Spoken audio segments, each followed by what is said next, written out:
To secure Azure SQL Managed Identity, follow these steps.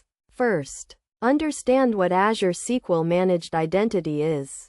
It is a feature that allows Azure SQL databases to authenticate to Azure services without needing to store credentials in code. The first step is to enable the managed identity for your Azure SQL database.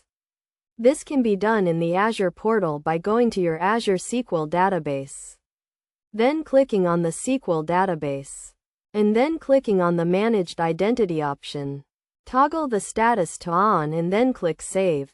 The next step is to grant the managed identity the necessary permissions to access other Azure resources. This can be done by going to the Azure resource, such as Azure Storage or Azure Key Vault, and then adding a role assignment for the managed identity.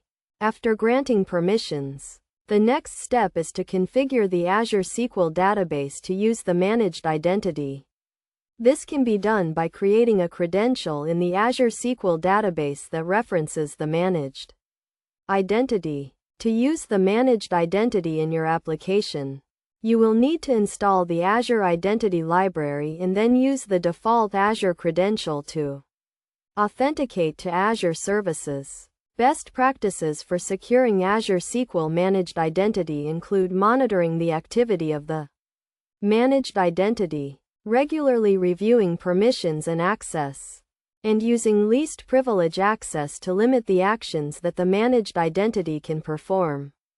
Key concepts to keep in mind include the difference between system-assigned and user-assigned managed identities.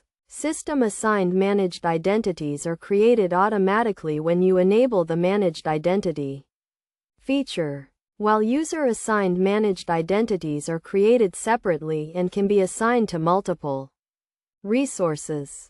In conclusion, securing Azure SQL Managed Identity requires enabling the managed identity, granting necessary permissions, configuring the Azure SQL database, and using the managed identity in your application. By following these steps and best practices, you can ensure the security of your Azure SQL database and other Azure resources.